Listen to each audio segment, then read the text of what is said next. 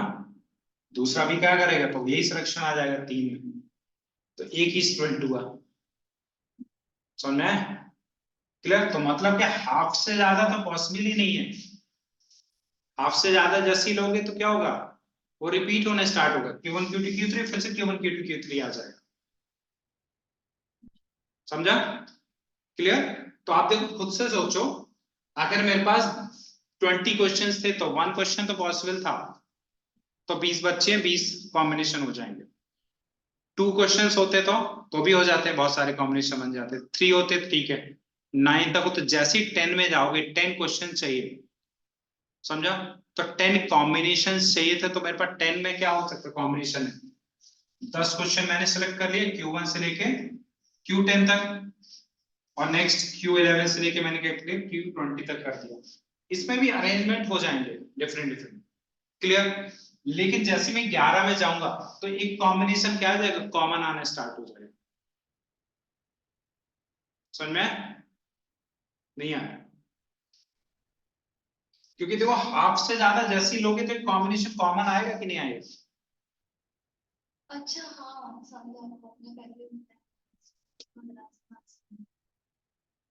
नहीं समझा। समझा? आओ नहीं?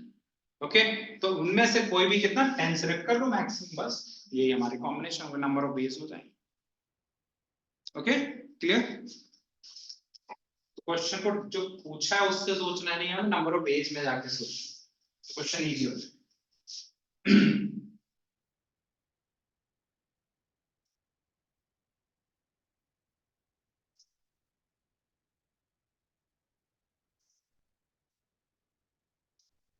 सर अगर इधर होता कि सेम कॉम्बिनेशन वाला पार्ट ही नहीं, तब तो बहुत सारे हो जाते हैं ना। तब तो कितने हो जाते, कितने भी हो जाते, सेम कॉम्बिनेशन की बात ही नहीं होती, तो फिर क्योंकि उसमें क्या सेम कॉम्बिनेशन वाले भी आ ही जाते हैं ना, वो ऐड कर देते बस।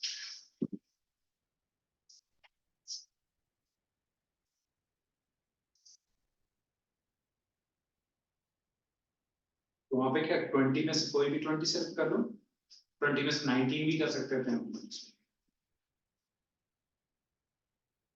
चलो 13, ये 13 पहले क्वेश्चन करेंगे, फिर इसके रिलेटेड एक कॉन्सेप्ट सीखेंगे।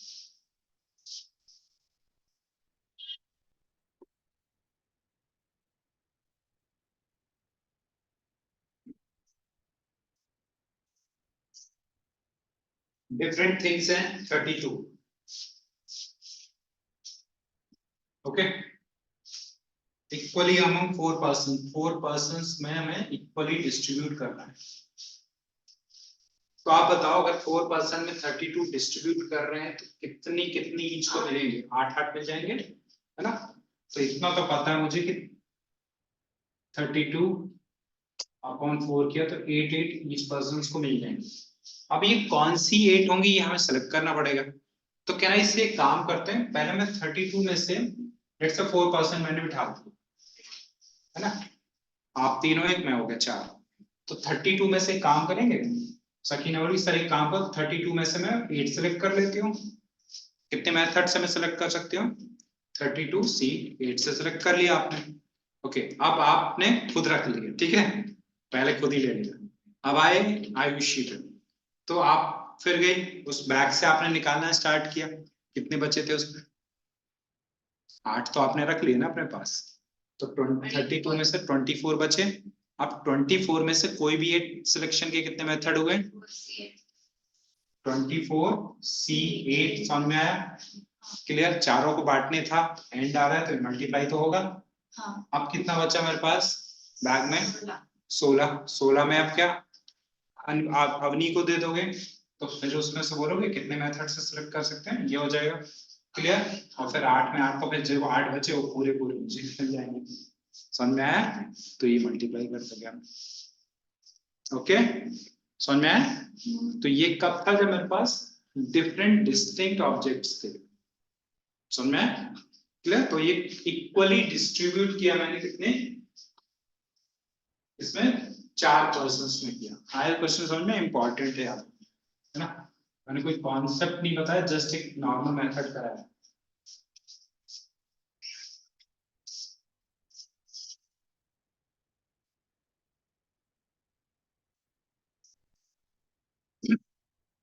सर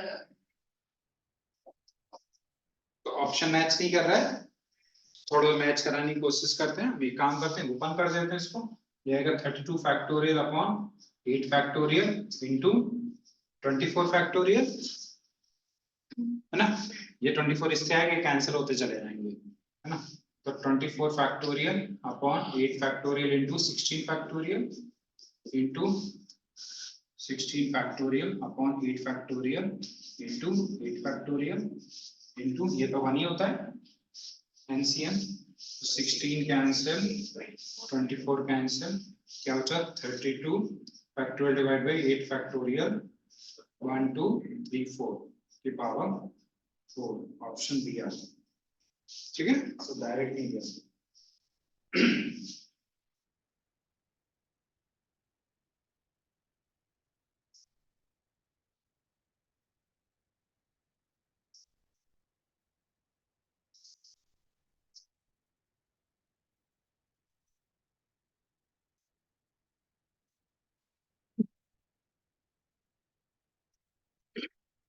तो ये मेथड कब है? जब मेरे पास कुछ डिस्ट्रीब्यूशन करना है लेकिन इक्वली डिस्ट्रीब्यूशन करना है।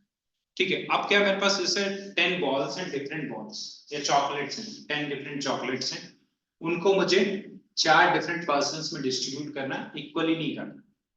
समझ में आया क्वेश्चन? ठीक है, तो उसके लिए हमारे पास डायरेक्ट फॉर्मूला है, क्योंकि उस केस में आप ये चीज अप्लाई नहीं कर पाओ। क्यों?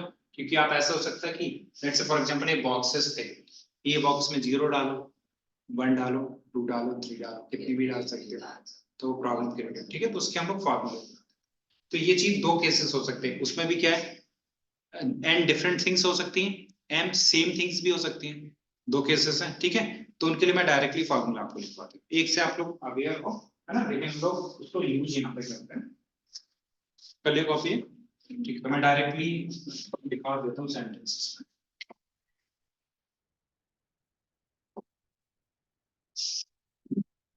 अब क्या फाइंड कर रहे हैं? नंबर ऑफ वेज फाइंड कर रहे हैं। ठीक है, किसके कर रहे हैं? And distinct thing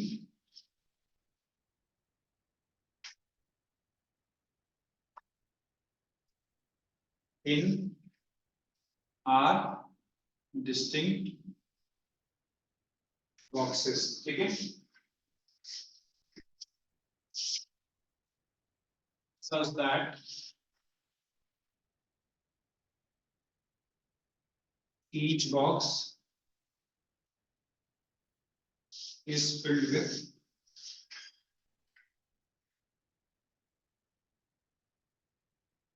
zero or more things. That is equals to r power. Okay, r की power n।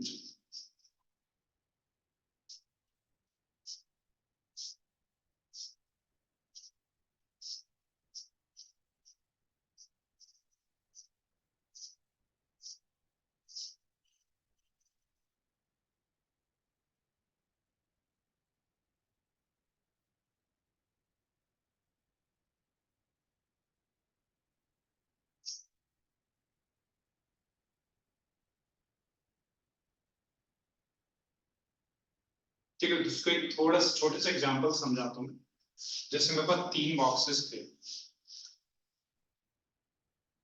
और 4 चॉकलेट्स थे। ठीक है,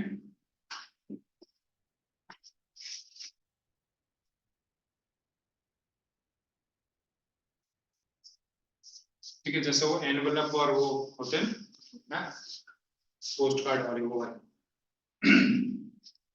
तो उसमें उल्टा करते हैं। मैं इसके पास गया, इस चॉकलेट के पास, उससे पूछा कि आपके पास कितनी चॉइसेस हैं, तो क्या बोलेगी कितनी चॉइसेस हैं? 3 चॉइसेस हैं, या तो मैं इधर जाऊं या इधर जाऊं या इधर जाऊं। इस चॉकलेट के बाद गए तो इसके बाद भी 3 है। क्लियर? तो इसने बोला 3, इसने बोला 3, और चॉकलेट्स कितनी थी? n। तो कितना होगा? 3 की पावर n हो गया। तो वैसे हो जाएगा, उल्टा सोचते हैं। क्लियर? ओके। तो अगर इसके बाद गई तो ठीक है, नहीं गई तो इसके बाद 0 हो जाएगा। ये भी मना कर देगी तो ये 0 हो जाएगा। नहीं अगर सब पहुंच गए तो इसके पास n हो जाएगा। क्लियर? ठीक है। तो इसलिए क्या है, r की पावर n हो जाएगा। बस याद रखना इसमें r क्या हमारे पास जहां पे डिस्ट्रीब्यूशन होना है ना, तो फिर बॉक्सेस में। ठीक है। और ये n क्या है? Total number of distributions. अब अगर सेम हो गई तो जैसे चॉकलेट के केस में अगर देखा जाए तो सेम ही रहेंगे। ये तो मैंने एग्जांपल दिया ना, चॉकलेट क्या सेम ही आ जाएगी ना। जैसे रेड बॉल की बात की तो वो सेम हो जाएगा वहां पे जाकर।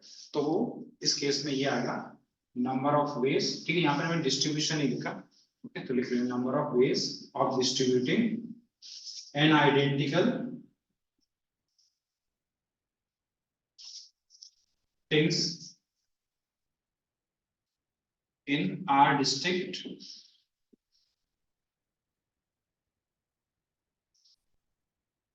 boxes so that each box is filled with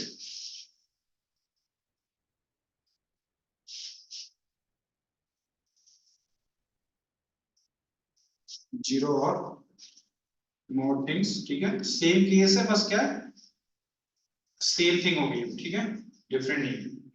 equals to देखो अपना पुराना वाला formula n plus are minus one N C R minus one. ठीक है, n plus are minus one C R minus.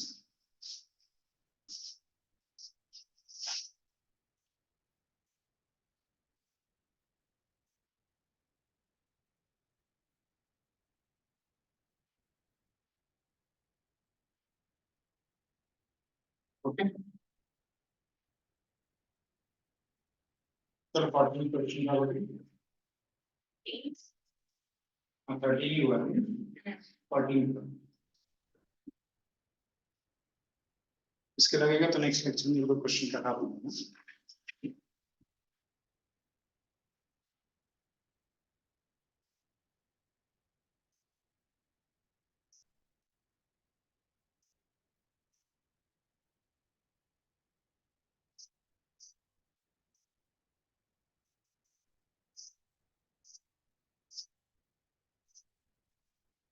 बस इंडियन से 5 अमेरिकन है, 5 English में। एक साथ चाहिए, इंडियंस एक साथ बैठेंगे रो में, है ना, इंग्लिशमैन साथ बैठेंगे और अमेरिकन एक साथ। तो जब साथ में बैठना तो बना देते हैं उसका एक बंडल, है ना। बस बताओ आंसर।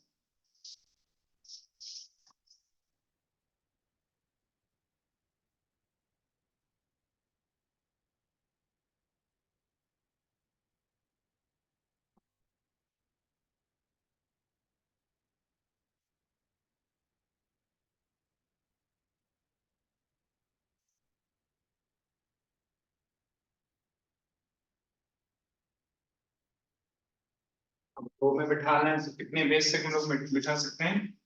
फैक्टोरियल 3 से 10 हैं? 10 तो इन 3 बंडल को अरेंज कैसे कर सकते हैं? फैक्टोरियल 3 से, 6 वे मेथड से। ओके, बाकी आपस में भी तो अंदर बैठेंगे, क्यों आयुषी? अंदर भी तो क्या बोल फैक्टोरियल 10 से बैठ सकते हैं, और ये फैक्टर 5, ये फैक्टर, तो मल्टीप्लाई होगा factorial 10 into factorial 5 into factorial 5। ठीक है, तो ऑप्शन क्या होगा? सी हो जाएगा। लास्ट क्वेश्चन बाकी है, बाकी सब हो गया ना। नेक्स्ट पेज 15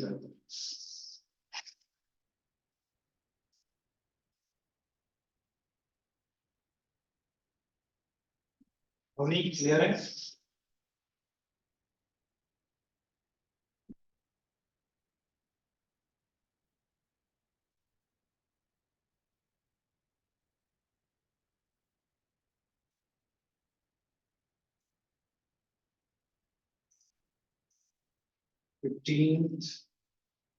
15 ISC के और 13 है BSc।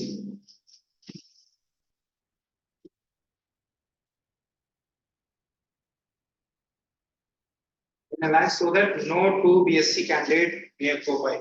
तो गैप मेथड लगा देंगे। पहले किसको बिठा दो? ISC वालों को बिठा देंगे, है ना?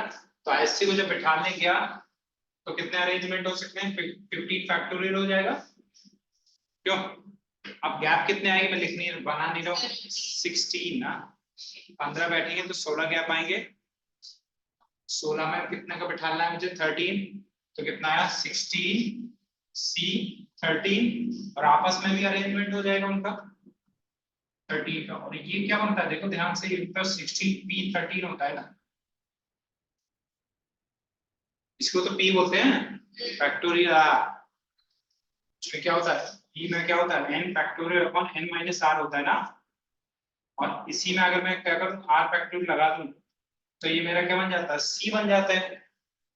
होता नहीं होता है? जब ओपन करूंगा यहाँ पे तो r आएगा फैक्टोरियल, 13 कैंसिल होकर यही बचेगा, ये बचेगा, मतलब P बन गया। लिखाया था ना, फॉर्मूला भी लिखाया था कन्वर्ट कर। नहीं आया तो आप ओपन करके चेक करो ऑप्शन से, जब एक्सप्लेन किया था ना दोनों का, इसके कॉम्बिनेशन में होगा, आप परम्यूटेशन में देखिए।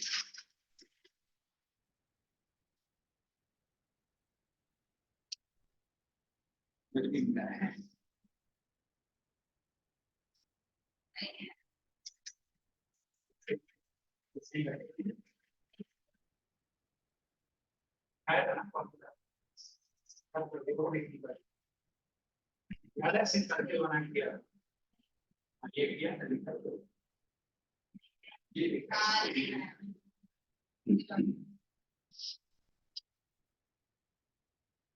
कुछ नहीं है, ओपन करके देखिए, चेक करके। ये देखो ये NCR का that is equals to factorial n upon factorial r into n minus r का factorial ना, यही देखो ये P होता है। NCR equals to 1 upon factorial r and P r cross multiply करेंगे तो r times of n CR equals to P। ये डिफरेंट है ना, ये मल्टीप्लाई है तो n एक ऑप्शन वैसे देखा है।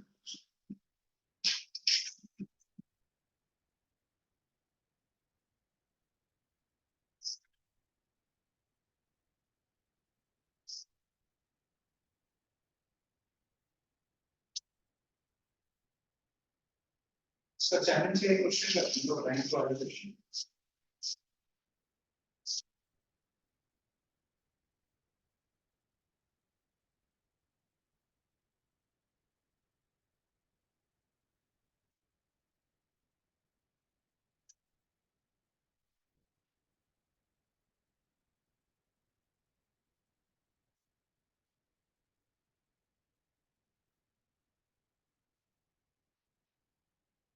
अच्छा, मैं कुछ अल्फाबेट्स आपको दे दूंगा और दोनों के डिक्शनरी के अकॉर्डिंग उसको अरेंज करो।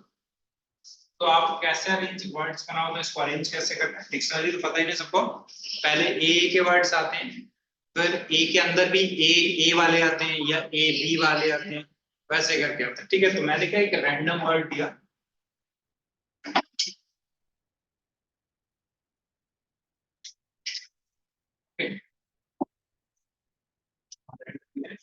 इसके जो अल्फाबेट्स हैं, लेटर्स हैं, उनको अरेंज करके डिक्शनरी के अकॉर्डिंग जब बनाने जाओगे ना, इन 6 से जितने भी वर्ड्स बनेंगे तो रैंडम जो वर्ड आएगा वो कौन सी रैंक पे आएगा, ये बता। क्वेश्चन समझ में आ गया? जैसे लिखना चालू किया ना, मैं पहले ए से स्टार्ट करूंगा, फिर डी से स्टार्ट करूंगा, ऐसे करूंगा। तो कभी जब लगाने अरेंज करना स्टार्ट करूं तो रैंडम आएगा बीच में कहीं, तो रैंडम की रैंक कौन सी होगी, पोजीशन कौन सी हो। क्लियर?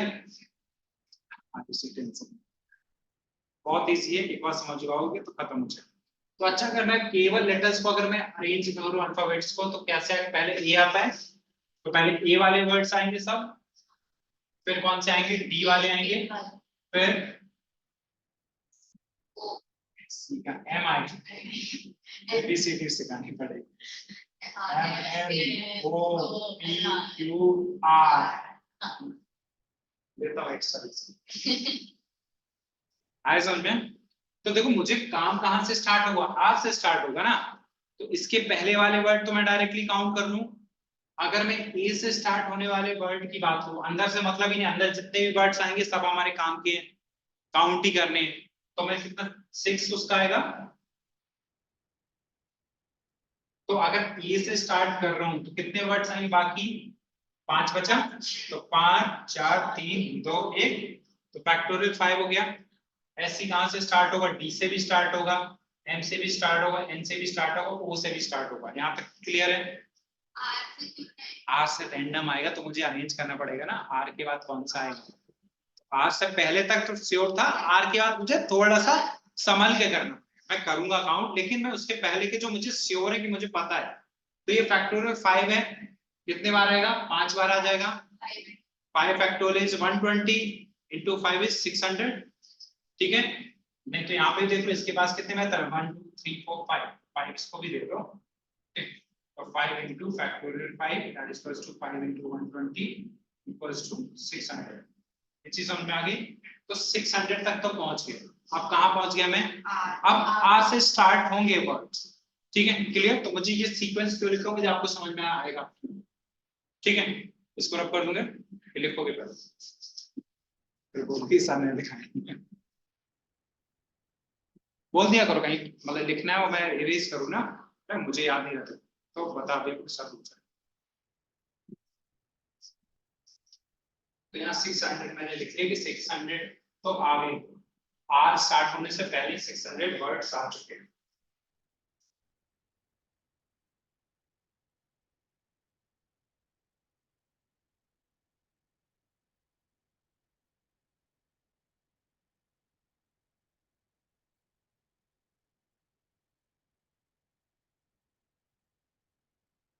डन होगी। चलो अब आज से स्टार्ट करते हैं। तो अब इतना तो पता है आज से स्टार्ट है, तो फर्स्ट तो मेरा फिक्स हो गया। ठीक है, तो फर्स्ट में कट कर दे तो मुझे आर कॉपी देखनी है। अच्छा, अगर डिक्शनरी के अकॉर्डिंग जाते तो आर के बाद क्या आना चाहिए था, ए आना चाहिए था। मुझे चाहिए क्या, ए। तो चॉइस तो कुछ है ही नहीं है, एंड का ए चाहिए। बाय द वे एन चाहिए होता तो मैं ए वाले वर्ड भी काउंट कर लेता, है ना। तो ए तो आना, तो ए तो फिक्स हो गया, यही ही आएगा ही, रूल के अकॉर्डिंग ये आना है। आगे का देखते हैं। अब क्या आएगा, ए भी चला गया, क्या आएगा, डी आएगा। डी नहीं चाहिए मुझे, तो डी वाले वर्ड सब आएंगे यहाँ पे, एम वाले वर्ड सब आएंगे, एन वाले को मुझे फिर देखना पड़ेगा। तो यहाँ अगर डी और एम दो चॉइस हो गई, या तो डी आएगा या एम आएगा। एन चाहिए लेकिन एन में अभी रुकता हूँ, डी और एम के वर्ड आगे, जैसे मैंने 600 काउंट किए थे सेफ साइड में, आया समझ में। तो एम और डी के वर्ड आने वाला है, क्योंकि या तो डी आएगा या एम आएगा। तो यहाँ कितने बचेंगे, 3 2 1 ही बचेगा। कितने हो गए, 12। समझा, तो 12 और आ गए। अब मैं कहां तक पहुंच गया, यहाँ पे मेरा एन आ गया। ठीक है, तो नेक्स्ट पे बना देता हूं मैं। अब डिक्शनरी के जो रूल बोलता है उसके अकॉर्डिंग आर तो आ गया, ए आ गया, और मेरा एन भी आना है, एन भी चला गया। ठीक है, ये समझना क्यों लिख रहा हूँ, क्योंकि ये फॉलो करवाएगा अपनी। यहाँ देखोगे तो कंफ्यूज हो जाओगे, क्या चाहिए वो है यहाँ फॉलो करना। एन के बाद मेरा क्या आना चाहिए, डी आना चाहिए था, और वही मुझे चाहिए। ऑप्शन है नहीं तो वो आएगा ही आएगा, तो डी भी गया। क्लियर। अब क्या आएगा, एम आएगा। समझ में, तो एम तो चाहिए नहीं है मुझे, तो यहाँ अगर एम आएगा तो यहाँ पे ओ आएगा, और नेक्स्ट ही वर्ड तो मेरा ओ एम आ जाएगा। समझ में, क्लियर। तो कितना 12 हो गए, एक 13 हो गए, और नेक्स्ट मेरा वर्ड है तो 6 1 4 मेरी क्या हो जाएगी, रैंक हो जाएगी। आया समझ में, कैसे जज करना है क्वेश्चन को, है ना, लिखना नहीं है 600। ठीक है, तो एक टास्क दे रहा हूँ, जिसका छोटा नाम है उसका इजी है, ये परेशान होगी, ये भी होगी। अपने अपने नाम की रैंक ढूंढ के लिए आना। ठीक है, चलो एक काम करो, मतलब मेरे नाम की ढूंढ के। ठीक है, यूडीए वाई, आई नहीं लिखना, वाई लिखना। देखिए प्रॉब्लम वही है, मैं पूछूंगा तो ऐसे देखेंगे कब दिया था सर, कहाँ दिया था। मुझे रिकॉर्ड निकालना पड़ेगा, रिकॉर्डिंग दिखानी।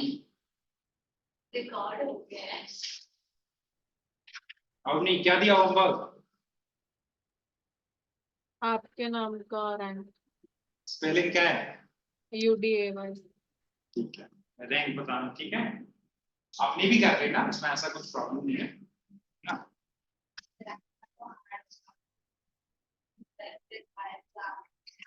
तो वो इजी होगा, छोटा सा है, तो रिपीट भी नहीं हो रहा कुछ।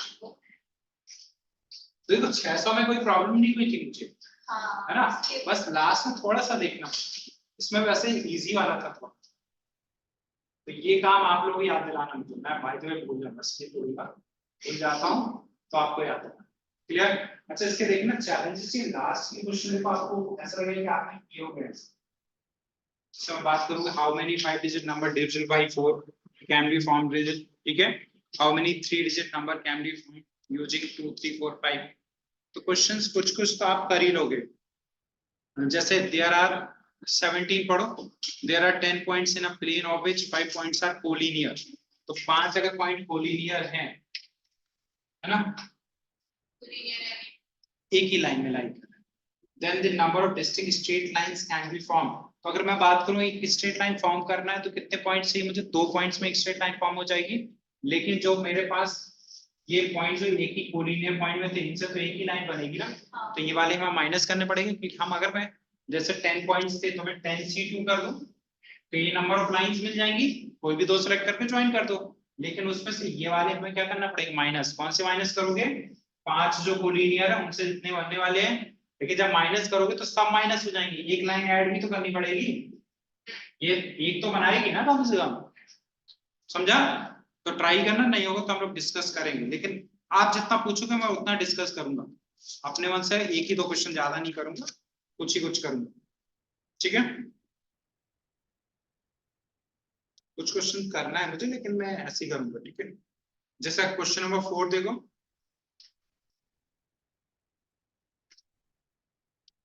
अरेंज को मुझे अरेंज करना है such that both are do not comes together. Gap method में प्रॉब्लम हो जाएगी। हाँ गैप मेथड से कर सकते हो, लेकिन सबसे अच्छा क्या है, टोटल में से माइनस कर दो जब वो साथ में थे, है ना। हाँ बंडल लेके कर दो, वो भी ठीक है, वो भी ठीक है। आप गैप मेथड से भी कर सकते हो, गैप से भी चलेगा।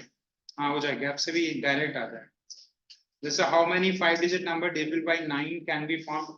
9 की डिविजिबिलिटी की कंडीशन लगा के देखना, ट्राई करना, ठीक है। तो ट्राई करते रहो, नहीं आएगा तो हम डिस्कस कर लेंगे, फिर लास्ट के 5-10 मिनट पहले बता देना कौन से डिस्कस करना, ठीक है। तो नेक्स्ट मैं प्रोबेबिलिटी चालू करूंगा मोस्ट प्रोबेबली, कुछ क्वेश्चन इसके डिस्कस करके।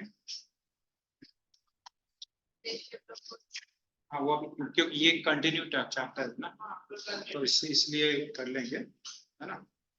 फिर उसके बाद देखते हैं, जब तक अपना ये भी आ जाएगा, क्या नाम है। ओके आप अवनी, ठीक है, करके लाना, ठीक है, भूलना नहीं।